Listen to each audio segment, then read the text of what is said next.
Welcome everyone to the Rich Black Dot podcast. I am your host, Carly Pascal, and if this is your first time, you are in for a treat. Those of you who are here again can attest to the fact that all of our conversations here add nothing but value to our journey to financial freedom, where when we get there, we'll be able to not only serve on our own terms, but we'll also be able to enjoy fulfilling lives and create powerful legacies that will not only be a blessing to us and our own, but to our community and many others for generations to come.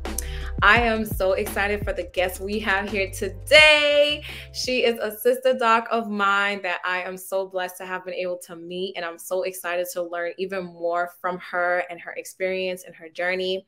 So without further ado, I'm going to go ahead and bring in Dr. Tatum. Dr. Tatum, welcome. Thank you. Pleasure for being here. Thank you for having me on. Of course. Thank you for taking time to join us today. We know time is super precious, and you have decided to share it with us, and I really am grateful. Absolutely. Absolutely. Awesome. So we're going to go ahead and jump on in, because these conversations usually get so good that it's like, feels like too little time to talk. So I like to just jump on in so we can get to the meat of the conversation.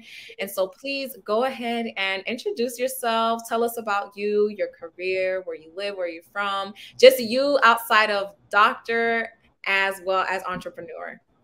Absolutely. Absolutely. So my name is Tatum Miles. Call me Dr. Miles if you like. But I hail from Detroit, Motown, Michigan. Born and raised, went to school there from kindergarten all the way up through college. I currently now live in Houston, Texas with my puppy and my boyfriend. I am the youngest of three, I'm a baby girl. And, I just love having fun. In my pastime, I really just finished playing a video game. A lot of people don't know that about me, but I am a gamer. I love Call of Duty. That is a completely different side to me. I love sports. I love activity, working out. So that's kind of just me outside of teeth and all the other things. I love traveling. I just got back from Mexico for a friend's wedding. We actually went to middle school together, so I was there celebrating her nuptials, and that was just an amazing time. Much needed. I feel like if you work hard, you have to play hard just as well, or if harder. So I definitely was enjoying that, enjoying some time off currently. And yeah, that's pretty much me kind of in a nutshell. I like to have fun, activities, bowling, all that good stuff. So I just believe in having a good time. So awesome. Yeah. That sounds so good. I love it. It's always nice to hear all the different aspects of who a person is outside of their, work, So that's awesome. It sounds like a day or a weekend with you will be nothing but fun. Absolutely. Absolutely. I like to have a good time. Yes. So tell us about your entrepreneurship. So we know, first off, you've been practicing as a dentist since, I think you mentioned it, but since what year? 2017. Okay. Since I graduated in 2017. Okay, awesome. So you graduated in 2017.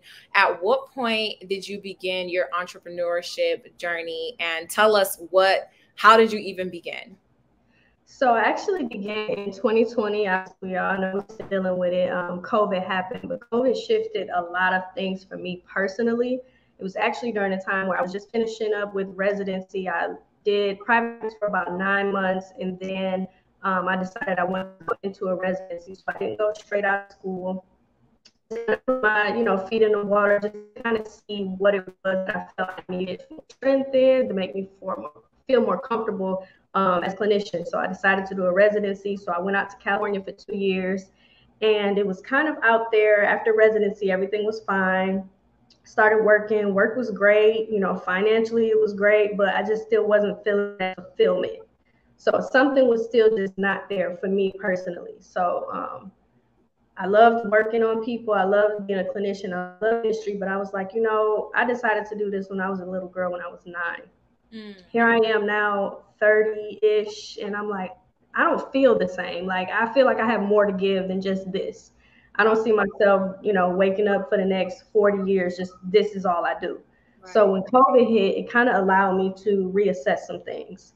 And I decided to take a pause. I actually ended up taking a 2-year pause from practicing. Wow. But I know, but it was the best decision I could have ever made because I started to kind of look into other things that may have interested me that I didn't have the time to focus before because it was just school, school, school, school, graduate, graduate, graduate, on to the next thing. And it was never like, okay, let me pause and reevaluate who I am right now and what I want and what do I really want my life to look like. I knew dentistry was good financially and it had some flexibility, but what I was really after was freedom. And that's what I discovered. I didn't want to just like I just was going up sundown, just going to work. But I knew there was something more, and then I got introduced into trading.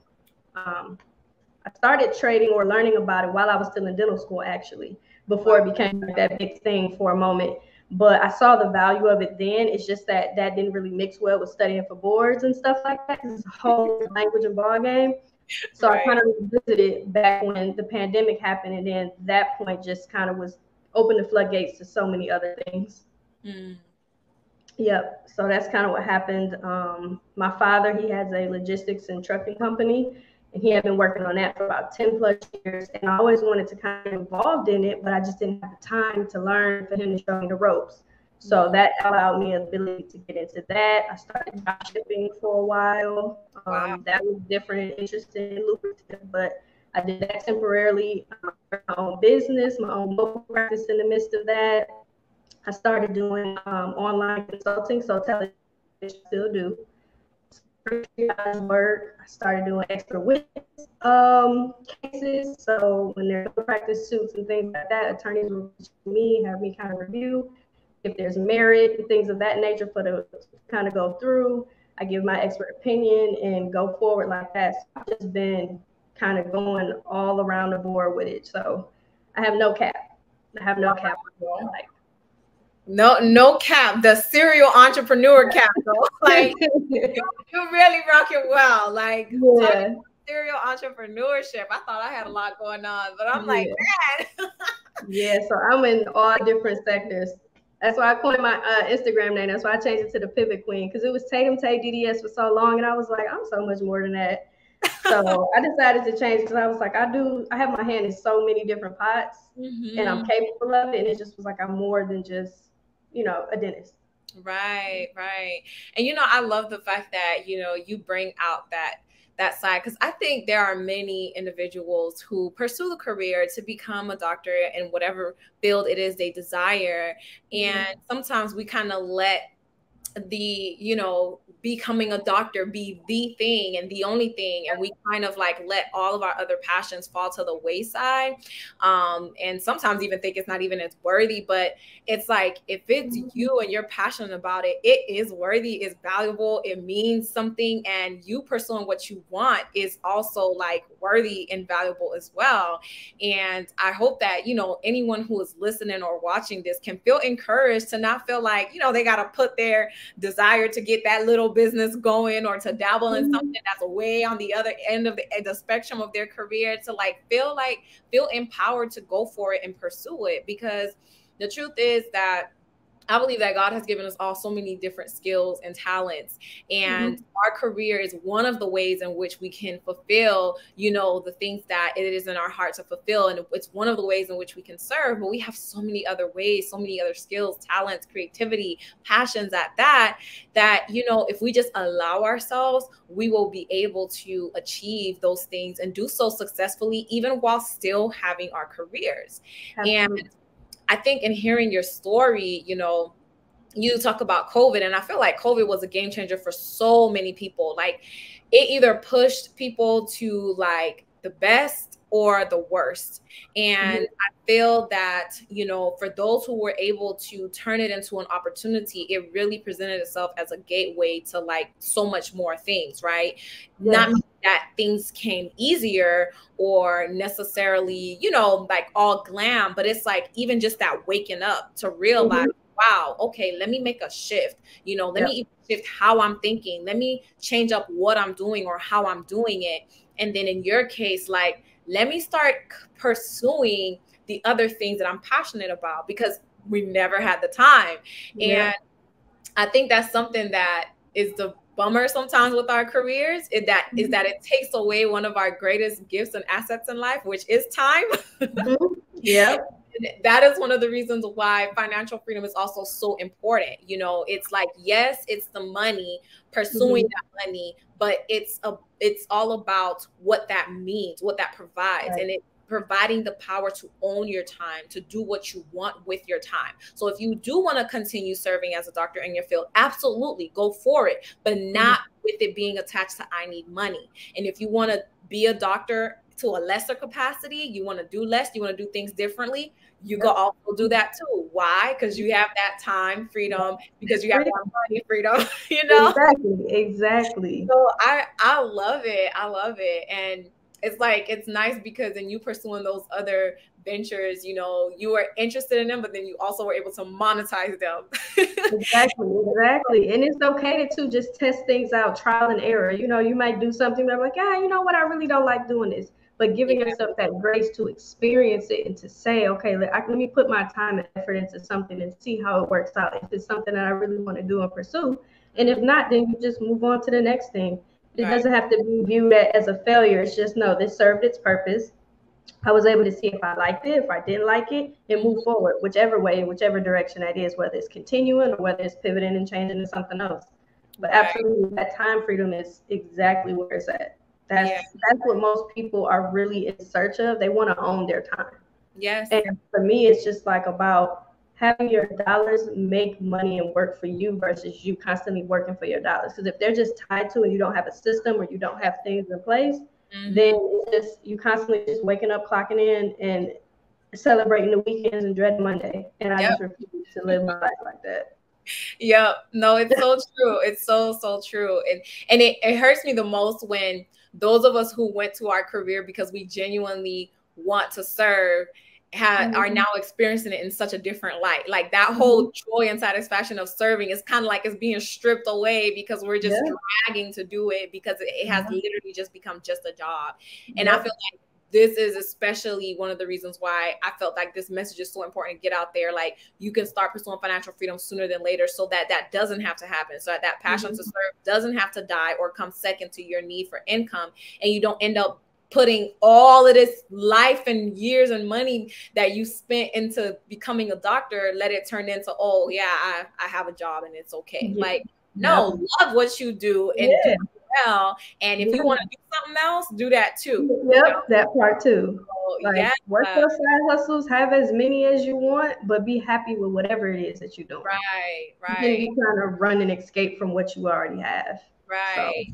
So, one of the things I would love to hear is, you know, I know that COVID definitely was part of where it gave you that opportunity to pause, but at any point, like, did you have any kind of feelings of apprehension about saying, I'm going to take a break from my career? Because I struggled so hard to step away from my career. And I did not even realize how attached I was to it.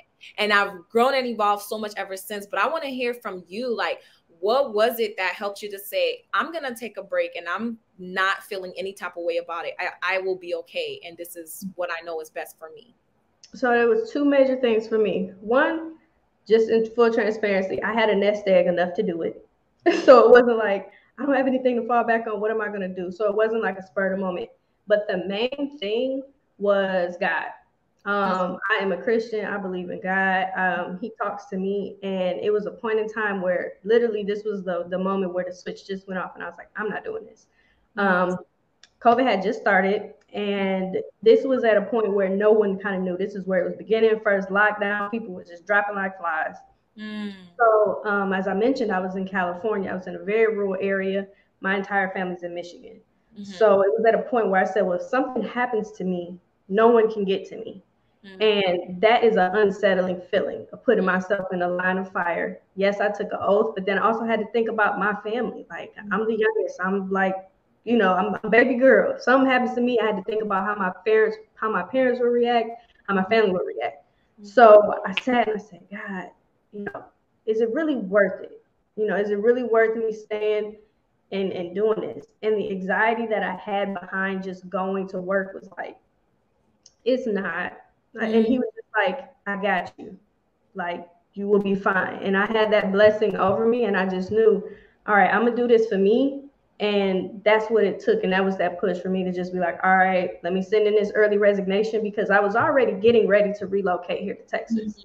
It just happened earlier due to COVID. So when it started happening in March of 2020 and everything started shutting down, we had the option to kind of go to work and kind of trade off and do different shifts. And I went one day and it was so different with the mask, the N95s, and then they didn't have a mask that fit me specifically with the N95 fit test. So that already made me uncomfortable. So I was just like, it's not worth it. Like, I'm doing okay financially to the point where I don't have to put myself in harm's danger and harm's way. And they're not telling me it's not a matter of if I get COVID, it's when I get COVID. That was the discussion at work. It wasn't like, these are the parameters we're taking to make sure you guys are okay. It was like, it's not a matter of if you get it, it's when you get it. And when you do, this is what you're going to do. And that just didn't fit right with me. And I was like, no, I don't like the way y'all handling that, because if I get sick, where am I going to go? What are the other protocols? And no one's here, that I can actually confide in, and no family. And I was like, no, I'm gonna accept the furlough and just the early resignation, and I'm gonna hash it out until the end. But trading happened, and I started having success with that. I got involved with network marketing, which is something that was never on my radar. It has a very bad connotation to it, and a stigma behind it. But in actuality, I was watching people's lives change because of learning this information and just learning the skill set. So it became a lot bigger than that for me. And so that's where the shift really started. When I actually saw me still helping other people, genuinely helping other people that trust and believe in me and my capability to know that I wouldn't be involved in something or doing something that was risky or just, uneducated or non-calculated. Right. So seeing those people in the lights kind of start to click, and it was like, I'm still helping people. It may be in a different way, but I'm still fulfilling that passion that I have, which is truly just helping people in whatever capacity it is. So that's what it was for me. I want to go back to something you said. So first, let me recap. It sounds like you pretty much came to a place in life where continuing to work came with a lot of anxiety and concerns, and you taking the time to think about how you felt and also the implications of you continuing to work in that particular season of COVID, meaning family dynamics. If you get, something happens, you're alone, just all of that not aligning with what would allow you to really be well and secure is what led you to realize, okay, I'm going to step away. But you mentioned you had a nest egg. And I want to talk about that. Like how, because I don't think there's many of us who could say we have a nest egg that's ready for us to support us if we have to make a change. So can you talk about your nest egg? How did you develop a nest egg? Absolutely. So what I do even to this day is I take 10% out of every check. So every time I get paid, 10% goes into my special pot. Now that I'm self-employed, I take 15.3% and I put that in my self-employment taxes. And then I take my tithes out. That's another 10%. So automatically that amount is allocated to just money that I don't touch. So by consistently putting in that pot and paying yourself first, you create a nest egg. So in the event that something happens, you're okay. Dave Ramsey, I take some of his information. For example, the emergency fund.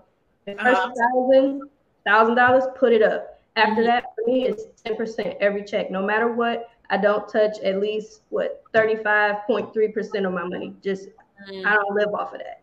That automatically is just gone for me. And then I manage on what I have remaining. Wow. So that's when I generated my nest egg, and that's how now I'm building it back up again now that I'm back in practice as a local travel dentist. Nice. Thank you. I felt like that was something that's just good to hear, especially for those of us who may be like new, just get into our careers, like, just trying to figure out, okay, how should we budget? And I'm sure all of us think about, okay, emergency funds, etc. But I just love the fact that you being intentional about doing that and doing it consistently was so pivotal in you being able to make a decision that was important for you, your well-being, and kind of just where you want it to be as a whole, and you not having to compromise that because of money. So moving back up to where we are at the point where you're taking a break and you're beginning to explore your entrepreneurship, like your goals and everything. Did you at any point feel like, okay, I have too much going on? Or were you always like doing one thing at a time? Like, how did you go about this serial entrepreneurship and not feel like, you were just scattered and everywhere in the process? Gotcha. It kind of just gradually happened. So at first it was the trading and building a book of business in that regard. And then it became, okay, now that I kind of got a steady flow with this, let me look into drop shipping because, I know that's a good lucrative way. It's hands off. I don't have to worry about inventory. I just kind of started thinking about what was the most feasible.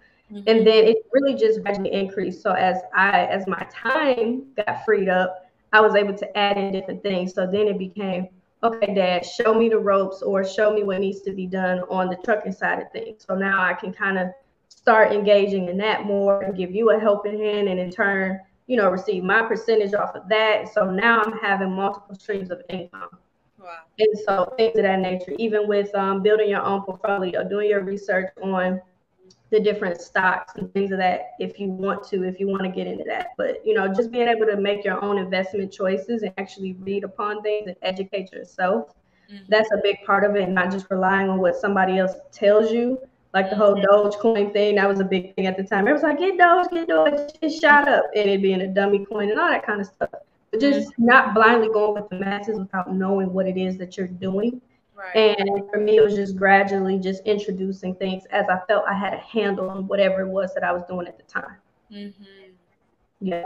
So just steadily implementing things as it came when I was like, okay, I can start doing this now. So I didn't feel like I was spreading myself too thin or feel overwhelmed. Right. So you basically took your time, make sure you were comfortable and understood what you were doing, got a good hold on it before you started venturing out to doing anything else. Correct. Yep. Nice. What would you say, okay, so now that you're kind of back in working, I should ask this first. Have you been continuing with any of those income streams that you started initially? Do you have any of those still going while you're doing locum tenens full time now? Yep. So just was doing some trucking stuff for my dad earlier. And sidebar, the good thing about locum is right now I'm on a 3-week kind of vacation, if that's what you want to call it. Okay. And I was able to negotiate that. So now this is a time where, although I'm not available Monday through Thursday, which is my current work schedule, being able to assist with trucking, now I have time off to where I can. So that helps. And being able to have control again over your time and your schedule allows you to, kind of finesse that. I've fallen off of honestly just being active with my trading, but now that I kind of, like I said, have a handle on things, it just requires, okay, after work, now I got to get back in the charts and really get into it. There's time to trade, and so it's not always just because the market is open, it doesn't mean there's always a time to get in. And being impatient and learning that aspect. My business, which I opened and launched in 2021, Brighter Smiles, is a mobile practice that I have where I do removable grills and teeth whitening. I offer mobile teeth whitening services. Yep. In-house or in your residence, wherever that is. Nice. And I also have take-home whitening kits. So I'm able to send out orders, ship out things once I'm off work or if I'm on lunch. And it's easy for me. It's just once I get off work, if somebody wants a grill, I just shoot to their house. I got my impression material, I got everything I need, so I'll go do that. So yeah, I still dibble and dabble. I still have things going on. Like I said, but trading, I definitely want to get back into that. I still have money sitting in the account. I just have to do my part on it, honestly. But it's one of those things where it's a skill. It's not a get rich quick thing. You actually have to apply yourself just as if you were learning a foreign language, because that's exactly what it is. So it's not an overnight, I'm making millions of dollars, because even if you do something like that and you make a few thousand, just as quick as you made it, you could lose it. Right. There's a lot of other principles that come with that. And so, I've hit my head. I've had really good days, and then I've had days where I was like, oh my God, I blew my account. Being greedy in the market. And that's just the growing pains of it. If you don't blow the account, they say you're not doing something right. So that's just a part of the learning process. But yes, I still have my multiple streams, some more so than others. But it's all about having capital to be able to fund your other ideas and businesses. So you got to make sure the main thing you're generating enough so that you're not doing things out of desperation. So you feel like this, I got to make this work. I got to make this work. You have no wiggle room or room for error. Then that becomes a stressful situation, and now you're panicking. Now you're worried about your bills and mortgages and stuff like that. So, no, that definitely makes sense. Yeah, like basically being intentional to like first, like you mentioned, like manage our money wisely, our income that we do get from our career. That's like our main source, you know. So managing that wisely, putting some aside, and then also intentionally putting some aside that we use to invest, to keep, so that we can start making the money work for us, and using the opportunity now while it's not necessary for us to make more money, but to still do so that God forbid that time comes, we are ready. Because what we don't want to do is wait till we get to the point where we are in a desperate need and then now we're struggling, you know? Yeah. I'm telling you, like, that's part of why I was like, yo, this is so real, because that's how it was for me. You know, I never thought I was going to be trying to consider, should I stay at work? Should I step away? It was difficult, but you know, that's why I think that it's so important that we really start being intentional in making those investments sooner than later. And by being intentional doesn't mean just to go start throwing out your money, but start equipping ourselves with the knowledge, you know, start making those connections, learning what we need to learn, and getting familiar so that we can start making those moves. Because if we keep putting it off and saying, okay, later, it's never really going to happen. All that we could have accomplished if we started longer ago, we now missing out on it, you know? So absolutely. I think that is, like you said, just have that main, like, remember there's the main, but now let's leverage the main, you know? So in the process of you still having work, and, you know, I'm so tempted to talk more about the locals, but that's going to have to be another time. We can come back to that. I feel like I could have a whole conversation about everything that you do, but we're going to try to keep the conversation. So if anyone's listening is like, yeah, I want to hear about this, that, y'all just let me know, and we will bring Dr. Tatum back, because and I got y'all covered. I know, because I do so much. Yeah, for sure. But you're willing to share, and I love it. But I want to try to like pull some key principles out of this, like in the midst of everything you have going on. What is something that you believe is important for you being able to manage it all and not get overwhelmed and not like get, you know, work like burned out, if you will, from not only having your career, but having so many side hustles? Granted, you chose to pursue them, but we all know with entrepreneurship, it comes with stresses, it's headaches, it's demands. And in essence, you're adding extra to your plate, because instead of just getting off of work and relaxing, you know, you are literally making sure your other investments are going on. So how do you keep that going without getting overwhelmed and dropping the ball in one area? And, you know, does that make sense? Yeah, absolutely. So for me, it's more so about like setting your time. So for example, I knew, like, I don't want to work 5 days a week. I don't. It's just switching to 4 made the biggest difference in the world. So it was kind of like, luckily for me, I'm in a position where I can kind of, I want to say manipulate, but set my time and set my schedule. So I can designate times, because I am the owner. I can set those hours and say, okay, yeah, after work, I'm willing to go see a client or a patient and do X, Y, and Z service. Or I can set my hours to say, okay, Monday through Thursday is work, is general dentistry, full on. That's my cap. But I know I have Fridays off from work, so I can open my doors on Friday and Saturday and leave Sunday for me. And the services that I provide or render, they're 30-minute to an hour services. So I don't need to be at work all day like a slave. It's, you know, working smarter, not harder type thing. You know, have, for example, the whitening kits. That's a stream where it doesn't require me to do anything but ship out and make a trip. You see what I'm saying? So it's like collectively saying, okay, if I have 4 or 5 kits to ship out, instead of going Monday, Tuesday, Wednesday, I'll ship them all out on Thursday, or I'll ship them all out early Friday morning. So I make sure that I schedule things to where I don't feel overwhelmed, because I know, for example, my nephew may have a game, a football game or something, and family is really important to me. And I want to go to it, and it's on a Saturday. Well, I'm going to block that Saturday off, or that window of time I'm not available. So it's really about owning your time and not being afraid to say no. to certain things, and not feeling like you have to say yes to everything, and just honoring your time. So that's how I kind of, I keep it. With my dad, that business is a lot more flexible because, I mean, he's my dad, and I Right. know he's very, by the book, A, B, C, D. Like the things that I do, a lot of clerical administrative things, those are kind of just done throughout the day when I have time. Like literally, I've been playing my game and running errands in between time, in the meantime, while I'm on vacation. But however, I'm still working. So I'm still generating something, as opposed to on vacation and just no income. Because we're local, you don't get paid if you don't work. It's not like I have PTO. Right. So I have to still keep those things in mind. Like even though I'm on vacation, I was able to take a job next week. I was able to secure a job for 3 days.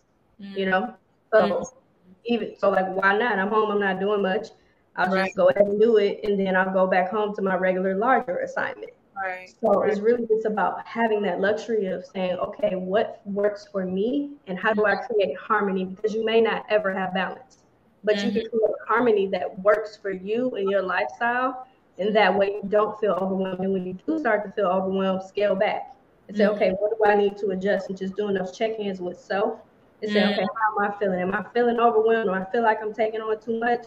Let me pause this, or let me pull back and communicate that that's what I need to do in order to do whatever job or whatever task successfully. Right. Yep. Yeah, no, that makes sense. It's true. It's so important. It really is, because I believe that sometimes in us kind of getting caught up in the hustle, like continuing to go, and not acknowledging, like doing those self check-ins, like you mentioned, we now put ourselves in a position where we may crash sooner, right? And where what we could have managed successfully, be it 2 or 3 things at once, we now start, slacking in one area or more, because we're not primarily stopping to take care of ourselves, and so I'm happy that you mentioned that. And I think that form of self-discipline is something that I do think is very important in any journey, but especially in the journey where you're telling yourself, okay, I have a whole career I'm committed to, but then I'm also trying to like create other streams of income on the side, but I'm going to do it in a way where I'm not going to let it overwhelm me or take me out. I'm going to make sure I'm keeping it under control and in line with what is truly best for me at the end of the day. Because what's the purpose of pursuing all that to get to this freedom if we never even get there, right? Or exactly, because you crash. Yeah. Very, like, just alive, So that's a nice plug-in and reminder, especially for someone like me who could just be so like, do it. We're type A. Like, let's just be real. We type A, so we like this gotta get done, this gotta get. So it's like you have to unlearn. I'll say that. You have to unlearn a lot of things, the way you've been conditioned, the way you've been programmed, just the way you've been brought up, or just your mindset. You have to completely kind of just break those strongholds that you've had for so long, and you really just have to say, dang, I got to unlearn this habit because this isn't suiting me in this season. It may in one season, or it may in one aspect be very beneficial, but it can be very detrimental in another. That is so deep, so true. Have to be willing to adjust and adapt as we go. I feel like that statement perfectly transitions us into like the other major important part of this podcast that I want to focus on, which is mindset. And you've talked about it all throughout the previous things that you've mentioned, but I really want to take it on head on. And I want to ask you, what are some important mindset shifts you feel like you had to make when you began your entrepreneurial journey?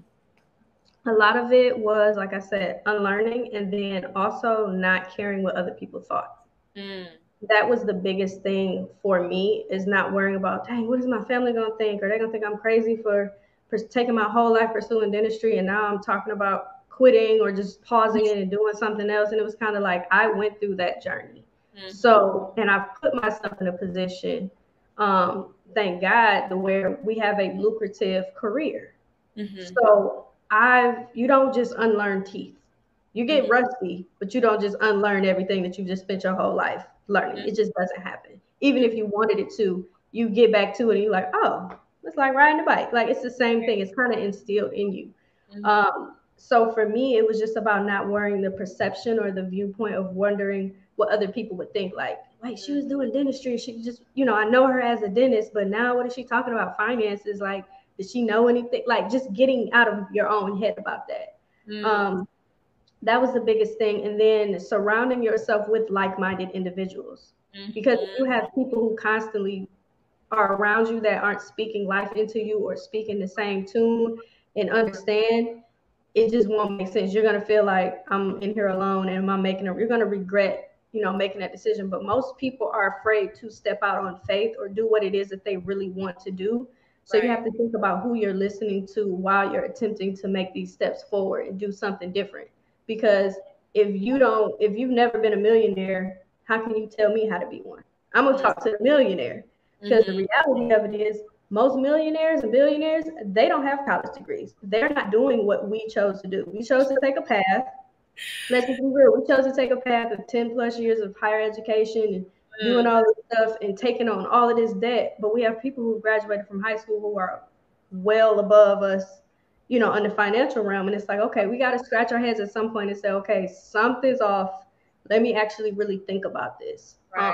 So as crazy as it may seem or may sound to other people, it's just like, the vision that you have. God gave you a vision and he told you something and he gave it to you. You got to trust in that. And just the biggest thing for me was not worrying about what others thought and getting into personal development, unlearning previous habits and thoughts and thinking patterns, and emotional development, reading different type of books, just personal development in general, and surrounding myself with like-minded individuals who are very progressive and who wanted financial freedom too, because the conversations are just different.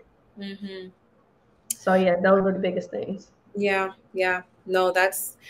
that is like, yes, you've mentioned a lot of things that we often hear, but one thing that is not often heard is to not care about what other people think and to be committed to your decision for you. And I think that really is truly important, especially for those of us who kind of made our way into our careers with a lot of outside input involved, and to now kind of deviate may come with a lot of pressure. And it's not to say, we all know from listening to the episodes, you don't have to even leave your career to start pursuing financial freedom or to get into entrepreneurship. But for some people, even just doing things outside of your career is like a what? And then if you do feel compelled to take a pause or to switch it up, then you get even more like question marks and side eyes, like you just committed a sin because you're a whole doctor and now you want to switch it up and do something else. And something else I feel like is important to address is like this idea that at least for me, I know I struggle with it a little bit, and it was this notion of like, why do I feel like I need more money or I want more money? Shouldn't I be content with what I have? Like, shouldn't I be grateful? It's kind of like a sense of greed, or vanity to want more. But, that's not the case. Like, once again, we are high income earners, but we're high income active earners, which means if we're not earning. And it's only wise of us to use the opportunities we have to continue to secure the income that is necessary in life. We live in a capitalist society. You're not going anywhere doing anything without money. Look at healthcare, right? Like all of us, how many of us, our hearts ache when people come who need care and we can't even give it because they don't have the money, right? They don't have money for the crown, and it's like, right, you need it so bad, but now we have to take your tooth out because your insurance covers that, but they won't cover this, and you don't have the money. Like, that's heartbreaking when it's like, especially a young person. It's like, and it's like we have the position to make sure that we're okay outside of the money that we earn through our active labor. And then not only that, but we equip ourselves to be able to do so much more as well. Like, imagine how much good we can now perpetuate because we have the money to do so, because we have the time to do so, right? So I think that that's something that is worth noting. So when someone come and try to look at you funny, just be like, okay, you can think and feel how you want. I'm going to be confident and do what it is that I want to do for me, so don't be letting other people's thoughts and ideas like, discourage you. And I think that is really important. And knowing your why is what I think is so important, and And those are the individuals who I feel like my heart yearns for the most, is once again, those of us who genuinely want to serve. Like, we chose our careers because we really like, we want to make a difference. We want to make a change.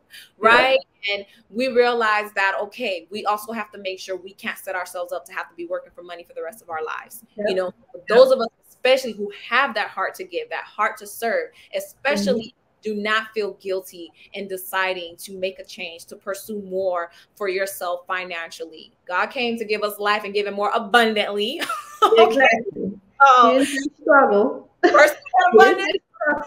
It's a struggle now. Those are some of the things I have to tell myself, boy, in terms of mindset. Oh my goodness. Just how I feel about money and all of that. And so, yeah. So anything else you feel like when it comes to mindset, when it comes to like serial entrepreneurship, you know, like you said, many of us were we were fixed on like, put your head down and focus on this one thing, right? Like one thing, and do it, this one thing, and do it well, which we know is important as well when it comes to creating income. But if someone is like thinking about, oh, Dr. Tatum's here talking and she said this, that, you know, so let me go try to do my 3 different things I want to do. What is the important mindset you think someone needs to have before they just go start trying to like jump into all their different passions and interests? What is something you think is important? I think it's important to understand why you're doing what you're doing. Because if you don't know, and if it's just about money and all you see is green, you won't succeed. It's so much that goes into it that it shouldn't just be money motivated, because it won't work out if it's money motivated. Right. You have to figure out, okay, why am I opening this business? What am I seeking to accomplish? Is it because you didn't have representation that looked like you and whatever it is that you're doing, and you really want to be that face? You want to be that person? Is it that you really want to help people? Do you see a gap in the market? The biggest thing is, what problem can you solve? If you don't know what problem you can solve, what makes you different, your real reason why you're doing what you're doing, I know what my why is. I know I want time freedom. I want to be able to be at my children's game, my future children's game. And I don't want to have to be like, oh, I can't get off work. I'm sorry, I can't do it. I want to have to pick my kids up from latchkey and they never see me. Like, I know why I'm doing what I'm doing. I know ultimately I don't want them to have to feel like or feel forced to go to college and go into a field because they're seeking the finance behind it. You know, I want you to be able to do and pursue whatever it is that you want. Just do it with all. If you want to be a cook, go be the best chef in the world. Whatever it is, you want to be an artist, go be the best artist. Don't let one thing just be money driven.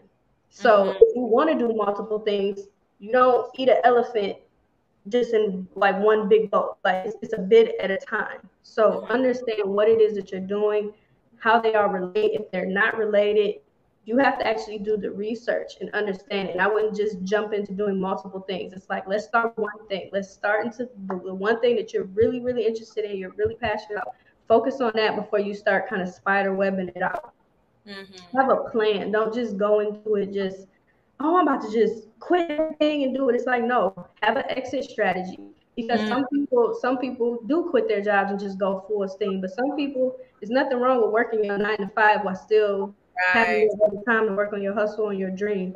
A lot of people say that, work your 9 to 5, and then from 6 to the time you go to bed, work on your dream if that's what your case is. So just really being able to decipher and understand why you're doing what you're doing is the most important thing. And then doing it bit by bit, not just, if it's related and it all makes sense, I can see that. But have a plan. Don't just, just jump off the deep end and just go for it. Because that typically doesn't work out. Yeah. Something that I love that you said was finding a problem to solve, and I think that that's something that is really important, especially when you're getting into like entrepreneurship, where you're going to be your boss, like you're not guaranteed an income, like being strategic in what you do pursue.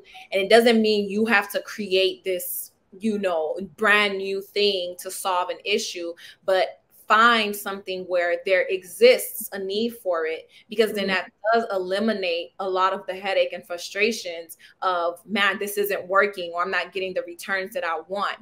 That's why real estate is one of the easiest things. Trading stocks is one of the easiest things, because these things are always around. People are always going to be needing it, always going to it. So you kind of know, okay, there's a demand for this, or this is solving a problem, so this is going to serve me well. And something else that reminds me of is just the importance of making sure to go in with the mindset of adding value. Because like you said, you can't, Mhm. don't just focus on the money, you know, because if all you're focusing on the money is the money, then that can sometimes lead to more frustrations. But you Yeah. have to realize whatever you're trying to use to create that money, make sure that it's something that you're adding value to. So yes, this is needed. There's demand for it. But then also, how can you make sure what you're doing is done well? You know, Exactly. if you do it well, then the money is going to come, you know? Exactly. The money is gonna come. Yeah, but you're just throwing money into it and dabbling, you know, going to it one day and then go back a week later or something, then it's not really going to provide you the returns that it could have had you really thought about it and said, okay, how can I make sure this is doing well for whoever it is I intend for it to serve, or for whatever purpose it is meant to meet, whatever it's supposed to accomplish. Let me make sure that quality underlines it, and then the money's going to come. Yeah. So Yep. And then one other thing to mention too, if you're doing it for just the money, the minute the money doesn't stop or you don't get that instant return as you feel you're gonna get, you're gonna quit. You're gonna give up. And a lot of times you have to invest in either a mentor or some type of guidance, and you need to network. Like you can't do it all by yourself, especially if it's something you've never done before. 9 times out of 10, most people have no experience being an entrepreneur. And when you go from being a W-2 worker to an entrepreneur, you're gonna have some days where you feel like you're on top of the world, and then you're gonna have other days you're gonna be like, oh my God, I haven't sold nothing, I haven't did anything, and I'm about to fail. Like those are the emotions, and it's normal. Like it's completely normal. These are not overnight successes. Everybody will tell you it takes at least 10 years for an overnight success. It's just you're just not seeing it. You're not seeing the grind and the late night, because there's a lot of work you're gonna put into it. You're not getting paid for it. Right. Like it's gonna be times where you're up 2, 3 in the morning and nothing has been sold. It's just been money poured into it, and you're just like, oh my God, what am I doing? I'm in the negative. It's but very the business write-offs. Yeah. Yeah, so true. Yeah. So that's why the key thing is, you know, get that nest egg going, leverage your income while you have it. If you don't have to leave, don't leave. But if you're going to leave, do it strategically, meaning stepping away from the work, and go in ready to be patient and put in the time it takes to build something that is sustainable and that is going to indeed work. And so, yeah, I think those are all important. Oh, we could go on and on, but I think we've come to the point where it's time for our little short and rich cap session, where I'm going to ask 3 questions that I will have you answer. And these are questions that I ask every single guest. Okay, so we're going to hear your take on it. So first thing, what is one thing you wish you did sooner in life? Learning about investments and how to make your money work for you instead of you working for it. I wish I would have learned trading as kids are learning trading. I wish I would have learned like in middle school, high school, when you're more inclined to remember and pick it up, as opposed to when you get older, because it's different. Right. That's something I wish I would have learned, how to just invest and utilize different accounts to be able to put stuff away and let it grow. Yeah. Low risk accounts, to where by now at 32 going on 33, I could have had 6-figure accounts had I known and just started in high school. Yeah. So true. What is one book that helped your mindset when it comes to personal and financial freedom? That's this Even one. If not book, it could be podcasts too, or influencer. Okay, so actually it is a audio, and it is The Strangest Secret Ever by Earl Nightingale. I still listen to that. It's only about 30 minutes, but it's definitely working on YouTube for anybody who just wants to know about it. But just listen to that over and over, and it'll start to register and it'll start to click. You said The Shortest Secret Ever? The Strangest Secret Ever. Oh, Strangest Secret Ever. Okay. Yep. Earl Nightingale. Okay. Yep. Yeah, awesome. And what do you look forward to using or continuing to use your time and money freedom for? Honestly, to just let people know that they can do it.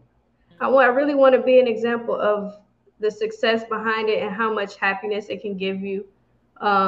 Just being able to just be carefree when you actually on vacation, not have to worry, not have to check your account whenever something is due, just to be able to go and get it. You don't have to be the biggest top earner in the world, but it's a very comforting feeling when you can put your bills on auto draft and you don't have to worry about, oh, how much is this? Can I afford it? Right. I just want to be a representation of that so people know like you can do this. You don't have to come from this, a great background. Like I'm a first generation dentist. My father worked at GM. My mother was practically a stay-at-home mom. They had multiple businesses. Like I'm from Detroit. I've grown up seeing hustlers, but I don't want to always have to hustle.